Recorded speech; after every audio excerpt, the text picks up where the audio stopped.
Oh, yeah, we're live. Cool. Excellent. So, welcome everybody to the next live event. And as promised, I've brought on a special very guest, which is Nory Sike.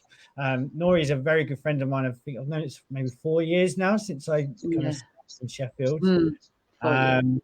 And so we've got some kind of really exciting kind of information coming up. So I just wanted to remind you, if you're clicking on the Facebook link, and in the comment section, you'll see that I've put a link in there from the StreamYard. So for us to be able to see your details within the streaming software, you need to click onto that link and then grant access so we can kind of see you.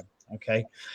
So just a reminder of kind of the goals and the kind of what we're trying to achieve for this community group is we want to provide a educational platform that's just provided with good, honest, practical, and kind of useful advice to allow you to exercise more, to live pain-free, and just feel kind of amazing. I think that's pretty much the goal so far. So if you, because it's the first time using this software, if you could just comment in the section saying loud and clear, just so I know you can hear me, see me, and can see Nory. And if you're watching on replay, if you're not managed to jump on live with us, then just hit replay, just so we know that people are watching this, so we can continue to keep providing awesome stuff like this. What I'll do from here is I'll pass you on to Nory so she can introduce herself, and then we can kind of probe around for a little bit, and then from there we'll then dive in deep. Take it away, Nory. Yeah, thank you. So as Rory says, I'm Nory, and I've been in Sheffield. Hi. So I've been in Sheffield for like 4 years, and basically, I think I started personal training straight away in the UK. But before that, I'm still a fitness instructor, and this is when I actually met Rory when I was teaching in a gym. And at the moment, I'm doing personal training, less of the fitness instructing. And I just naturally started to gravitate towards like a holistic way of dealing with customers and clients and with myself as well. And I started to look into like methods and approaches that they are not really focusing on restricting dieting, because I had a very huge and not very exciting and very pleasant experience with restrictive eating. So I realized very soon that the only thing I wanted with my clients and with my business is to make people comfortable and free around food. So even as a personal trainer, I never liked giving meal plans, or I never liked really telling people what to eat, how much to eat, and and then encourage everyone to lose weight, because that's the way to go.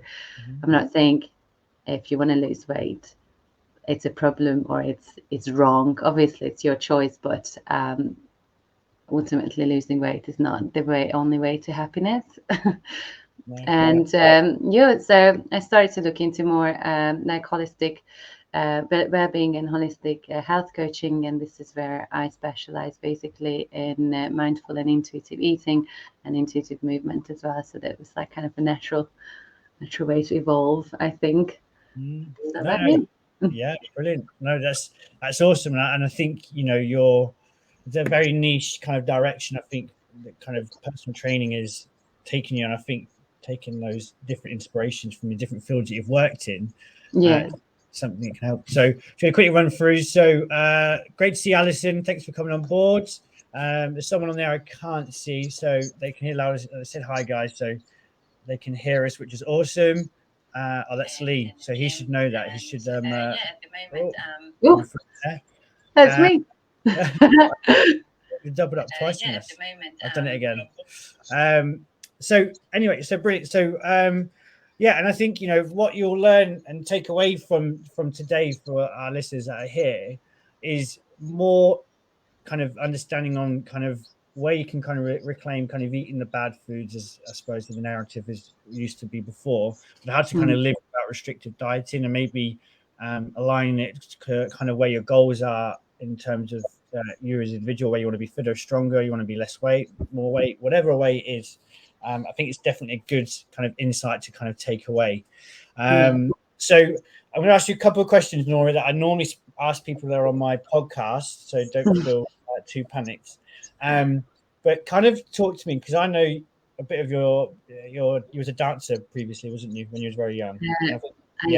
I did rhythmic gymnastics. Rhythm gymnastics. Sorry, my apologies. Talk to me about the history you had there in terms of maybe dieting, and maybe the so was like at that time of your life. Yeah, it's a good question, and I think it's very important to understand my background and history, why I'm doing this, and why I ended up actually dealing with disordered eating patterns and like holistic well-being, because and I just don't want to be sort of, I don't want to offend anyone, but just another personal trainer who is not willing to think out of the box, So as a former rhythmic gymnast, I was in a very toxic environment, actually.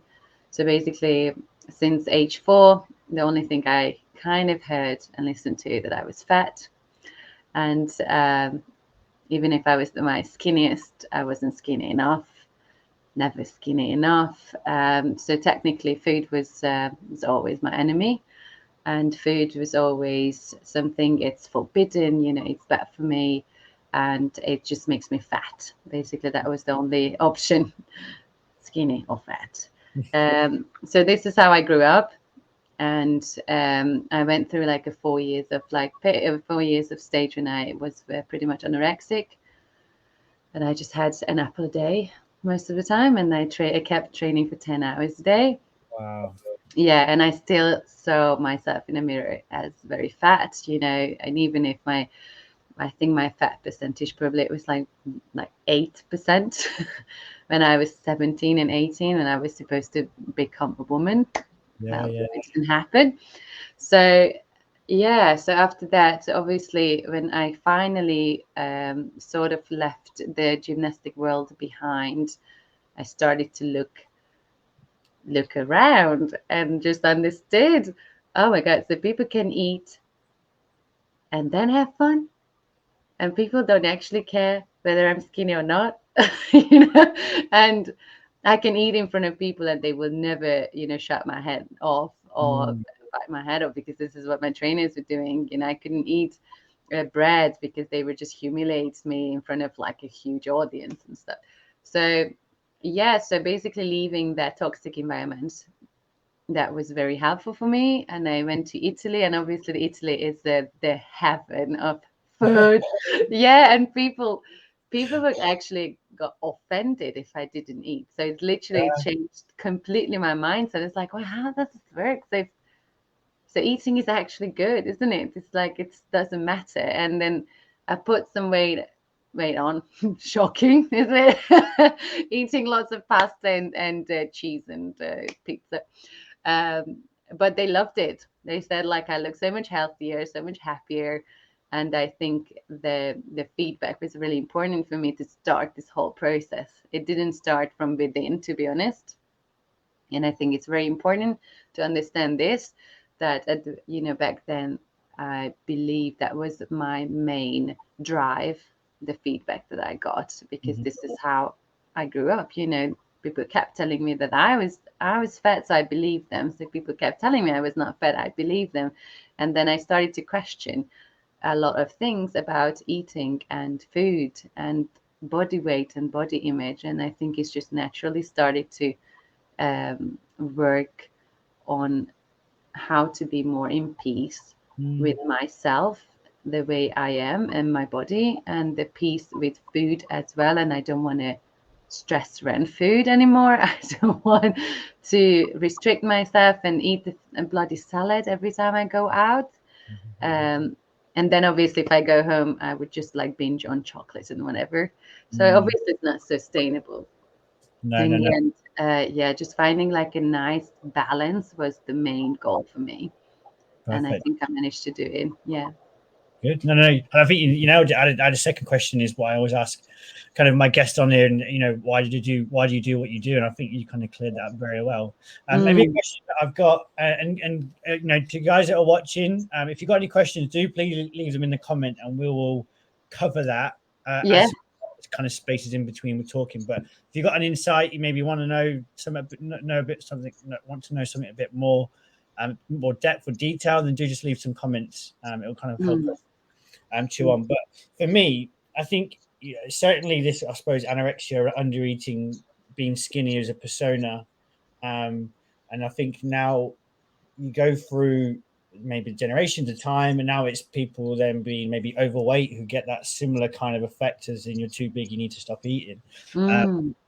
How do you feel that's kind of happening in terms of personal training or dealing with the certain clients you have? Do you find it's a same narrative but in a different direction, or is it a different way?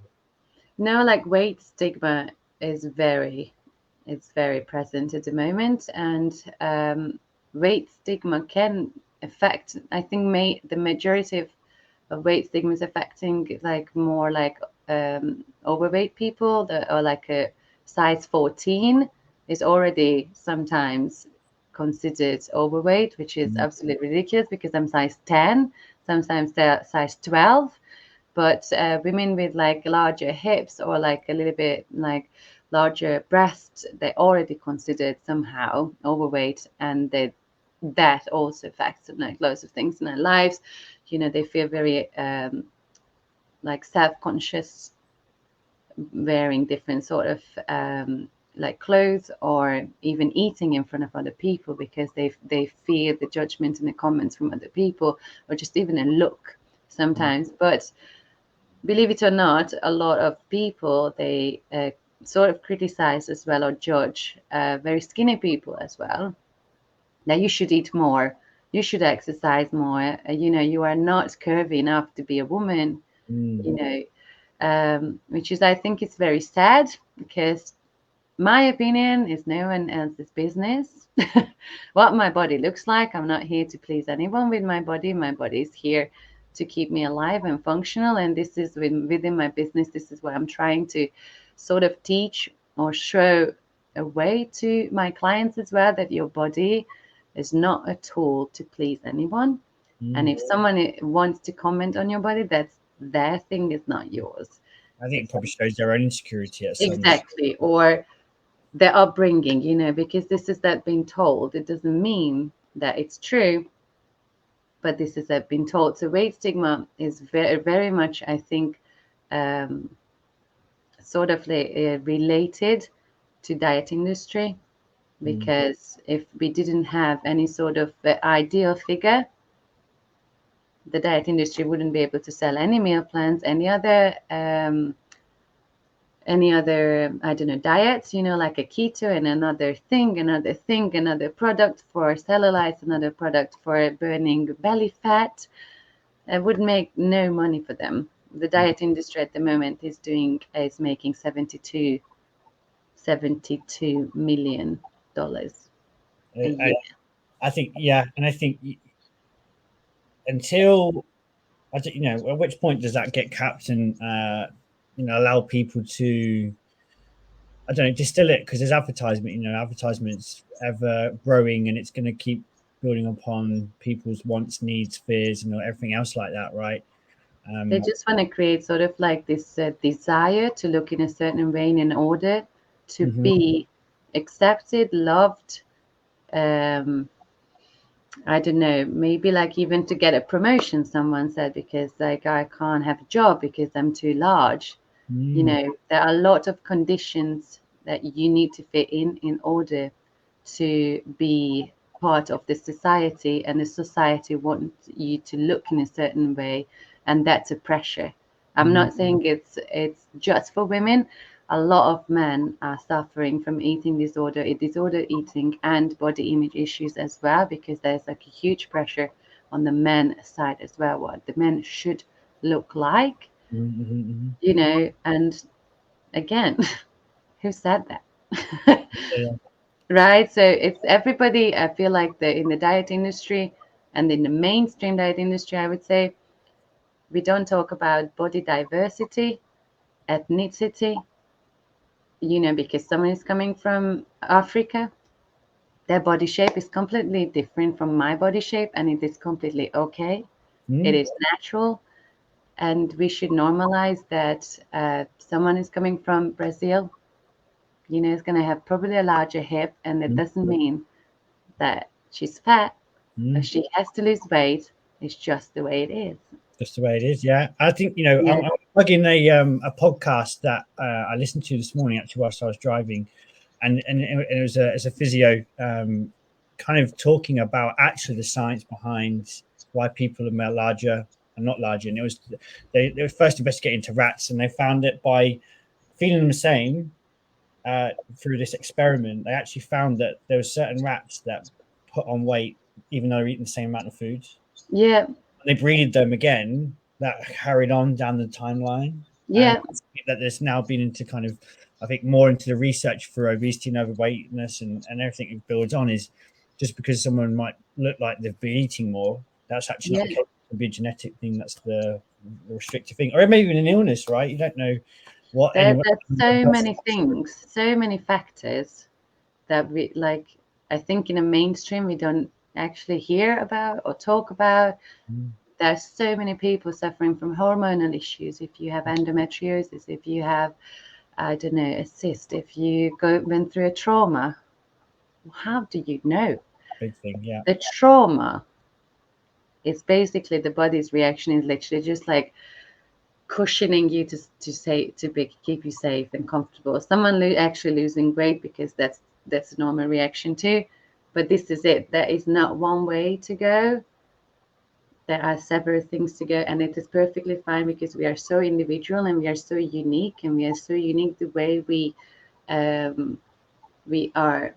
see things, we experience things, we live things, and it takes time as well. For example, for me, it takes like 4 years to leave the diet, like the anorexia behind, but some people like literally it's for like 20 years. Lifetime, right? Yeah, and at the moment, I don't know whether you've heard about the UK, the British government actually wants to put calorie numbers on every single menus in a restaurant. That's going to be like a mandatory thing to do, right, in the UK in order to tackle obesity. Which for me, I was like, I understand the initiative, I understand the good intention. But what happens with the people who are actually suffering from disordered eating and they're trying to set themselves free from this constant obsession around numbers? It doesn't have to be just calories, but steps, kilograms on the scales, macros, I don't know, heartbeat, whatever, weights, everything. And then the calorie is just literally the cherry on top of the cake. Yeah. And then on the interview, the representative said like, disordered eating people, well, they just don't go out anyway, so that's fine, isn't it? So that was the reaction. I think it's I think you've got that. It's like almost like scaremongery, isn't it? Yeah, exactly. But blindfolded, so they don't actually know they're doing it. But again, like imagine, for example, I don't think you have any issues with the calories of food or whatsoever. So I don't think you actually fear food. But imagine if you go for like, I don't know, like a pie and chips or whatever, and you see that it's 1,200 calories. I think you would be like, 1,200 calories? Jesus. It's like half of your day, or like my day, for example. But still, I think that thought would take the enjoyment, the joy, like the purpose of going out, the purpose of sitting down and connect, because food is not just calorie, it's not just for keeping you just maybe your weight off. It's about connection, it's about experience, it's about so much more. And I'm not saying that you don't need to look out for your health, but you can find a way that food is not your enemy, but your ally. Yeah. That, you know what I mean? And I feel like the calories on the menus, they might backfire a little bit. It would just shift the mindset. And I'm really a bit worried as well, because I can be really easily triggered, Mm. even That if is- I'm, you I'm ready? okay. But if I constantly see it everywhere, Mhm, mhm. I might just fall back into really obsessively trying to fit into my calories and counting everything in my head, which Mhm. is quite scary, to be honest. A very important thing, I think, for maybe from my own perspective, is being able to read when you need to be controlling and when you don't need to be controlling. You don't need to be doing it obsessively day in, day out forever, right? I think Yeah, exactly. it's And got I to be think, yeah, portion, sorry. go for a goal, then you come off of it, relax, enjoy yourself, go back into it as and see where you need to, And I think that's maybe where the intuitive of it comes from, rather than being fixated on one element and doing that forever and not being able to enjoy your life, right? Yeah, exactly. I feel like people think that in order to be in control, they need to be controlled, Mm-hmm. but it's not true. You don't need to be controlled in order to be in control and in charge. The diet industry and all the diets that we are following, they're coming from like an external source, an external software that's telling you this is how much you're supposed to eat. How does the software know you more than your own body? It's a blanket, isn't it? And then it's so generalized. You say like, I have to eat like 1,500 a day. How do you know that one day, I have my menstruation cycle, I definitely need 3,000. Me. um, Probably not on your end there either. you know what I mean? But then I would feel guilty because the thing told me I should, and then I'm not doing it, and it's just like constant, like guilt, shame, discipline. I'm not disciplined. I don't have a willpower. You do. It just completely disconnects yourself from your own instinct, from your own body thing, like hunger and fullness cues, because you're just following numbers Mm. and you're not really listening, and you're not listening what the food does to you and for you. Mm. Sometimes people eat food because solely because it's healthier, considered healthier, but they might not love it. Yeah, Sometimes I talk to someone, it's like, you know what, Nori? I hate carrots. yeah. I hate carrots as well, actually. But she didn't know until she started to work with me. Like we sat down, and it's like, do you really like it? What do you enjoy about this? And actually, she realized nothing. I know. She hated the texture. She hated the color. She hated the taste. I was like, what the hell are you doing with the bloody carrot? I think we need to build an anti-carrot club. This is how bad it was, because she was just like, tunnel vision. This is what I'm supposed to do. This is what I'm doing. Even if my body doesn't really like it, I keep ignoring it. But that's why mostly this is one of the main reasons. There are a lot of factors, obviously. One of the most reason that people fall off the wagon, because their body wants something different. Mm. And then, they try to do it, but in the end, oh, and Give up. then, okay, we have to go back. But why are you going back to the same one if it was not successful? So Yeah. if the diet works, you should never go back onto it. That's it. You got to think. You got to find something more long term, right? Yeah, it's a sustainability, like sustainable. But I feel like, again, messaging is not really clear around it.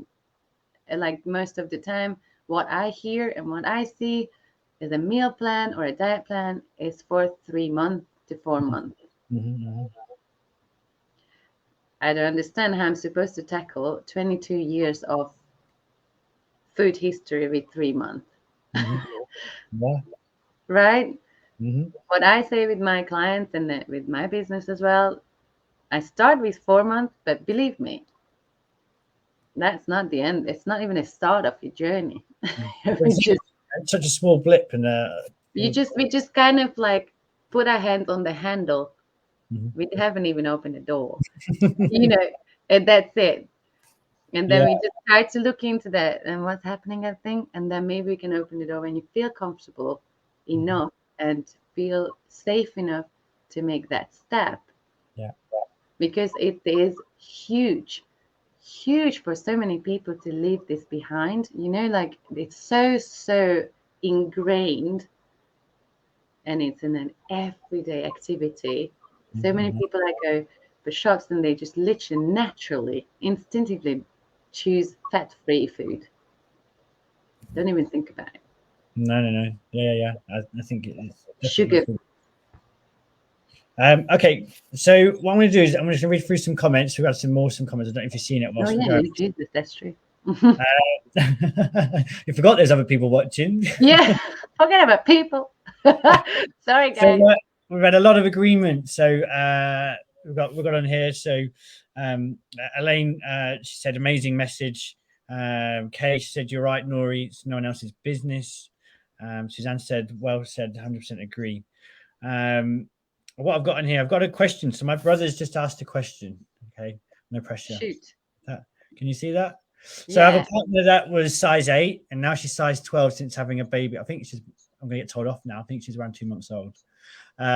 She's also she's always concerned about what she eats and what others think. Do you have any tips on how he can make her more comfortable with her eating habits and weights in general as a new mother? Oh my God, I love this so much. First of all, I think we should. I don't know what your natural reaction is when she says, you know, I'm fat or something. Probably, I don't know what she's saying, but, you know, I feel fat. And then you say, no, you're not. Probably it's kind of not validating her feelings. And it's very, very toxic, can be very toxic for so many people. And instead, I would say, like, I understand how you're feeling. I understand you're feeling, and it's very natural to feel this way. You know, your body has gone through so much, and you just gave birth to another human being. Can we stop and appreciate that first? And I think very important for a woman, obviously, to go back into shape after, even after baby, like after 3 weeks. Here we go. It's like a boot camp for moms. There is no need, and I feel like she needs to understand that she's still loved and she's still attractive, and maybe without words, maybe like actions can take a little bit more toll on this. Get a But ring. Don't get a ring. sorry. I said get her a ring, but Well,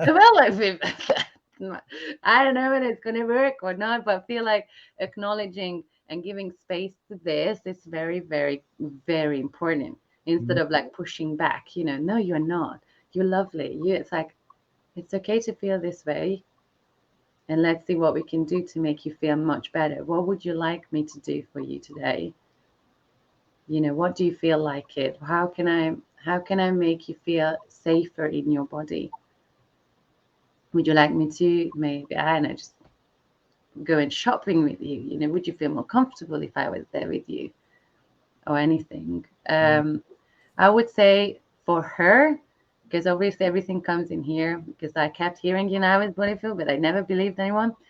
But she could try to read, if she's open to explore other ways to feel better about herself. Maybe just try to read or like listen to podcast.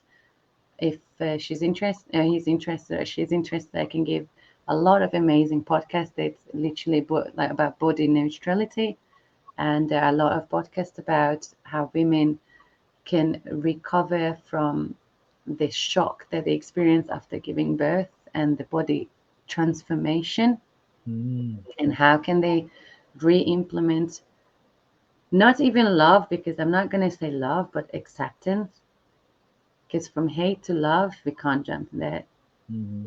We can go from hating my body to not hate my body, accept the way it is. And then we can jump through, like, okay, today I love it, but then, you know, some days it's not going to happen. And it's okay. It's okay to feel emotional. It's okay to go through emotional roller coaster. It's a lot to take on. yeah, and you know, I can't even put into maybe words or understanding of, you know, I don't think any male can kind of take it. You know, it's a big a big job to do, and once that baby's born, the attention's on the baby there now, right? Yeah.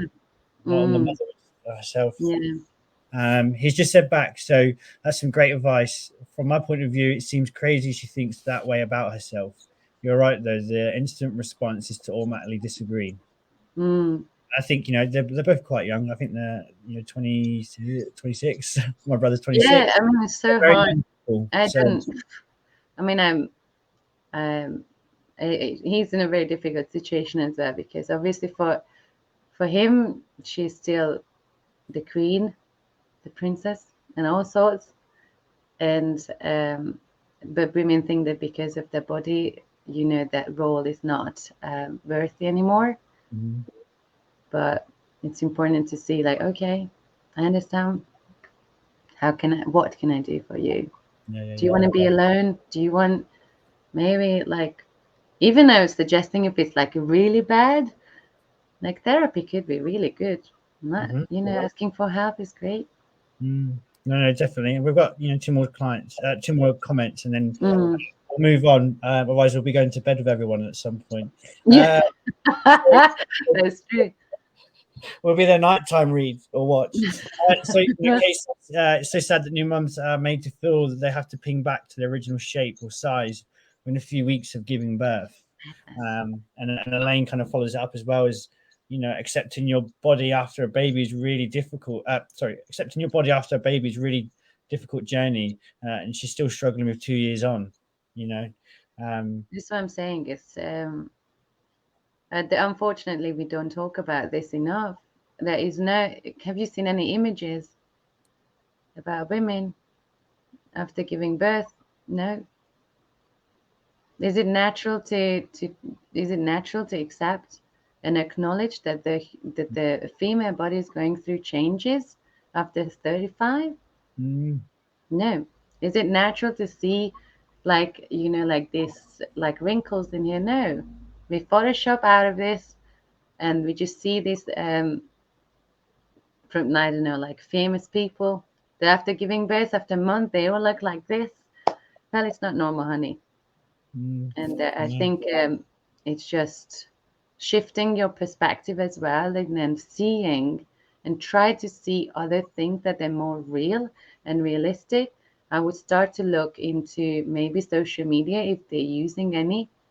Clean your social media out where you feel pressured and uncomfortable with the content, and try to find something that makes you feel safer about your body and makes you feel comfortable with your own existence the way you are. If you want, obviously change your body eventually, but don't stress about it. I think if you start to accept it, and then everything else will come naturally in a balanced way, instead of like control, lose control, overeat, binge, over. So I think self-compassion is very important in this case, and just trying to look into different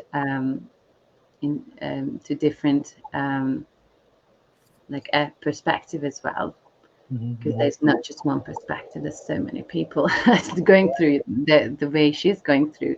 So maybe it would be also helpful to try to find a community group where she can share what she's going through, because probably the husband or the partner, there's always going to be some and it's not their role. It's also want to touch this. It's not their role to save the partner, to convince the partner. It's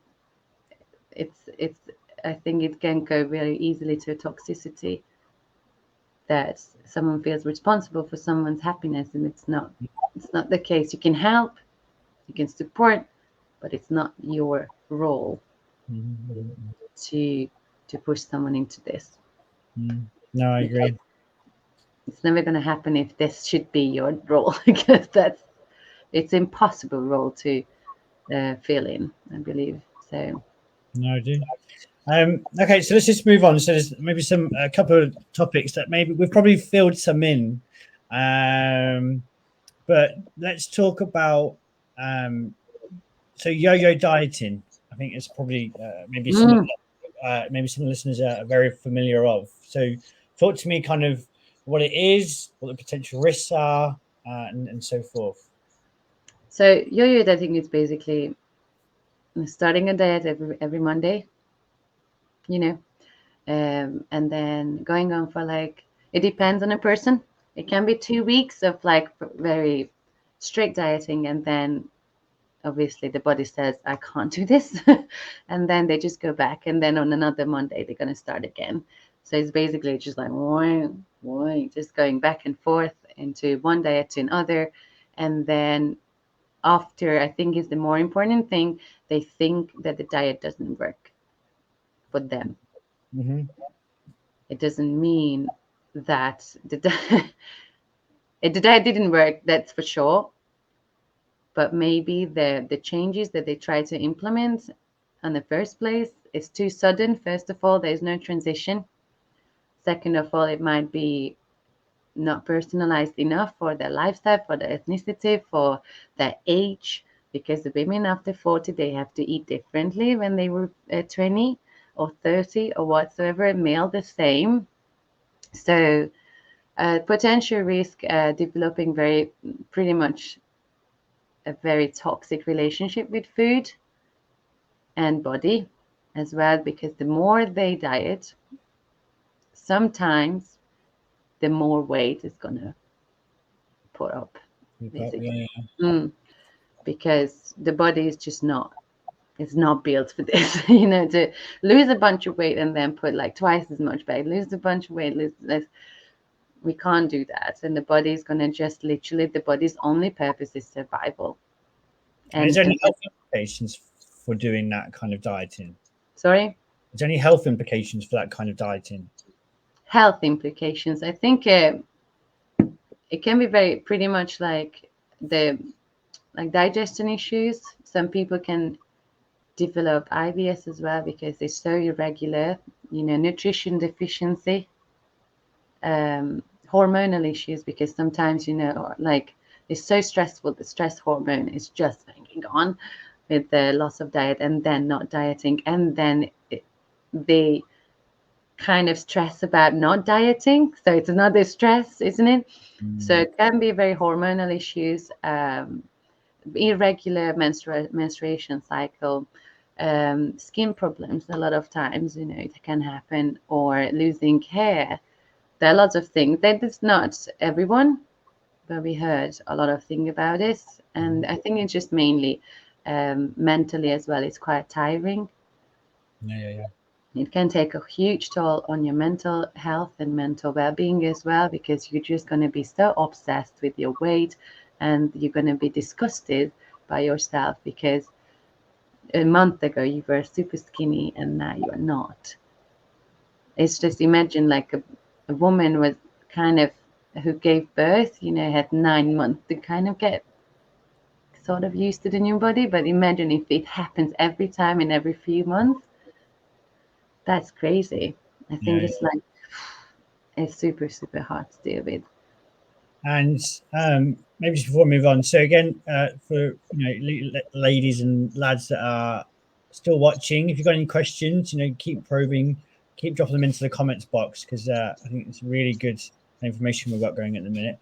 But another question then, which how can dieting kind of promote eating disorders, which I think is kind of a good continuation from the last thing. Yeah, it's a very good question actually, because we don't even know a lot of, I wouldn't say necessarily eating disorder, but disordered eating patterns and behavior can be developed very easily. So as I said, a lot of people, they literally fixated in like low fat food. That's a disordered eating pattern, because they don't acknowledge the natural presence of the fat within a food, anything.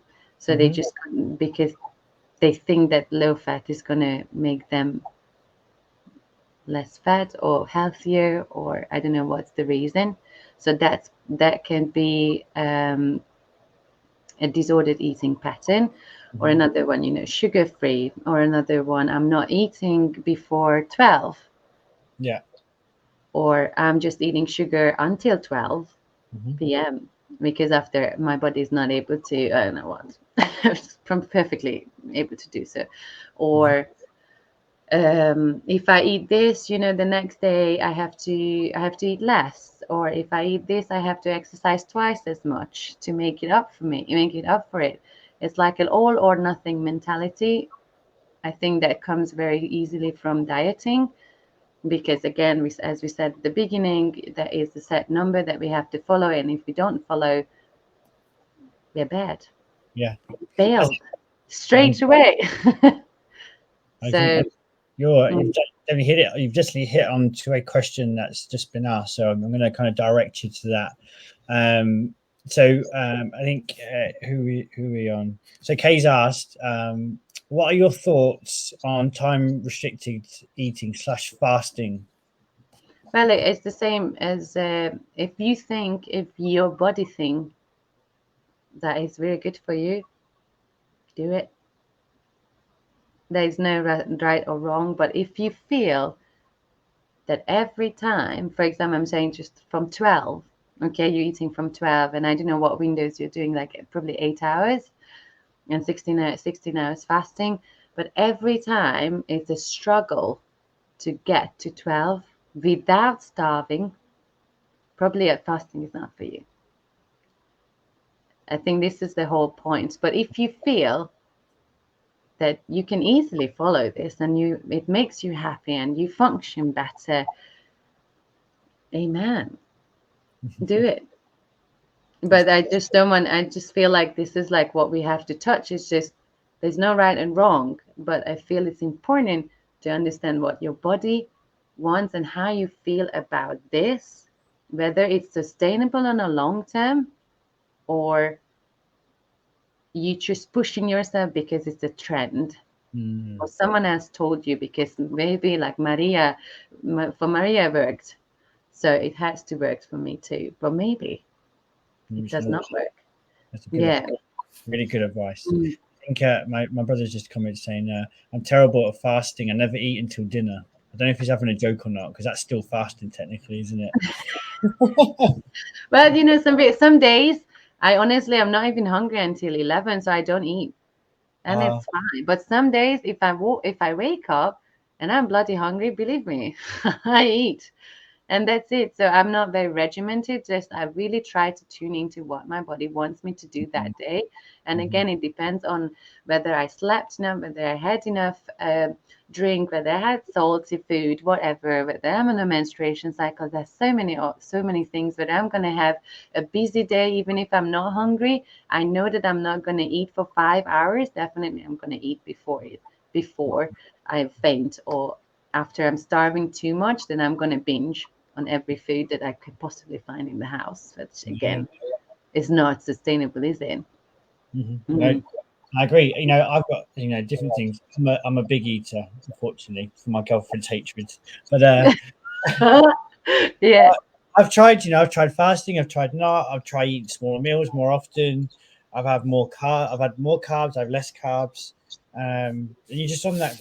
I'm on that continual path, and you find what works, what regulates, and it meets your certain goal. I think again that's something you try to point out.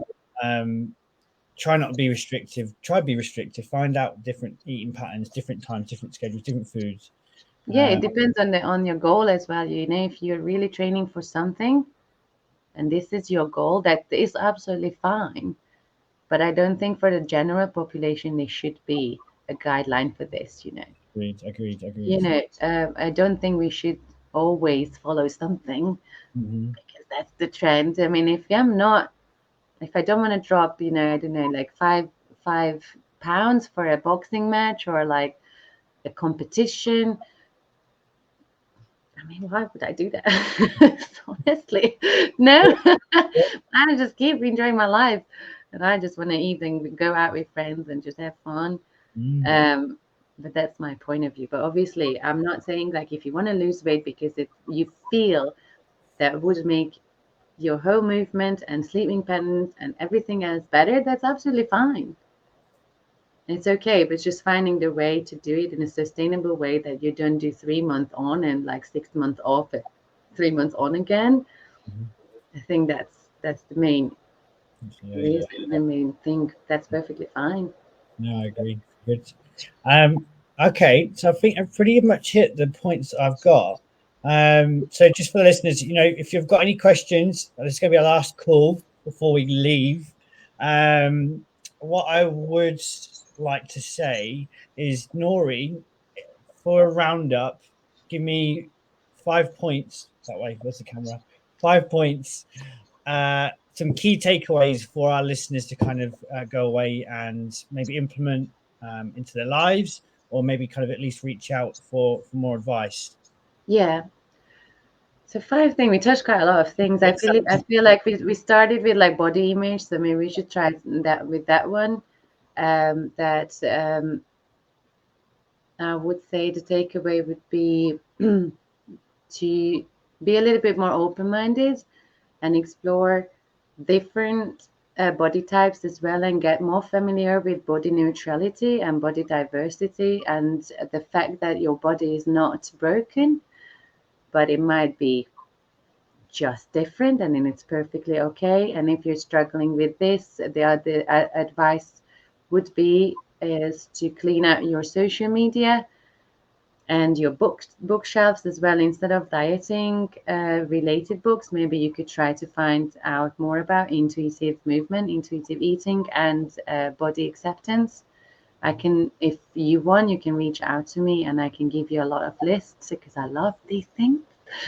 And or listen to podcasts that are you feel much more empowered by, much more stronger when you listen to. It's like, oh my god, I've been feeling like this way, and I'm glad I'm not on my own, and I know that I can get better about this. So I would say that it could be like the point 2, and point 3 is there's no one way to nurture yourself and nourish yourself. There's no one type of diet or exercise routine. Again, it depends on your age, on your physical activity history as well, how you implement exercising and food into your everyday life. Try to explore a little bit more what food means to you, what eating means to you, and whether dieting is literally like it's always on in your mind, when it takes up like almost 80% of your brain. It might be useful to look into something different, because that might be an indicator or red flag of developing a disordered eating pattern. And then number 4, I put it on the spot now, haven't I? You don't have to do 2 more if you no, if you want. I'm just saying, like, for example, we talked about partners. Yeah. I think compassion, self-compassion, and compassion towards the partner is very important. And I always say this is not your job to make others happy, even they don't feel happy. But I think if in a health relationship, maybe it could be your not role, but you can try to support the person in the best way you can do it. And you can also try to look into maybe other ways to support people, because we don't know what's the right way, but maybe we can, by reading some books, you can find out quite a lot of things about it. And then, I don't know, 5, Eat everything. everything else. Just be you and embrace your uniqueness, embrace your individual blueprints. This is why we are here, because if we all were the same, that would be pretty boring, isn't it? Very, very, So very. I would just encourage everyone to instead of like punishing themselves, but food or extra exercise, removing food or whatever, just go with it. It's okay to feel shit sometimes. It's okay to be angry. It's okay to express your feelings. It's okay to cry, and it's okay to be happy, and it's okay to be comfortable and confident in your body, and it's okay to say that. So, if you acknowledge that you feel sexy, do it. On it. Fantastic, isn't it? Amazing. So Brilliant. that's what I would say. You put me on the spot, but I think I think that. Thank you so much. Okay, so we're going to wrap this up because it's it's 10 to 9. So we've had Elaine to ask where she can find out more about you. So my part for you is this is the chance to kind of plug yourself. Where can people find you? How can they contact you? How can they learn more? And then also how can they kind of get this list of podcasts from you, please? Yeah.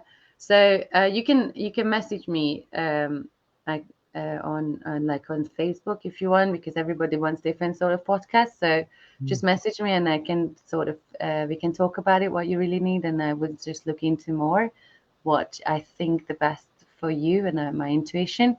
And the way we can work together is I have my little website and my little Instagram account and all sorts. It's called bodyfoodfreedom.co.uk. So you can have a browse on my website. I actually did like a very special recipe book for my new people recently, which is not it's not a meal plan. It's a very special one, I think, because I never included any sort of macros or calories, but instead I put some mindful eating affirmations that helps you approach food from a completely different and more balanced and healthy way. So you don't feel guilt, but you feel more like enthusiasm and joy around food and around eating. And I never say in the recipe book, for example, if a food is like low carb or healthy, because I don't want you to choose that food because of that.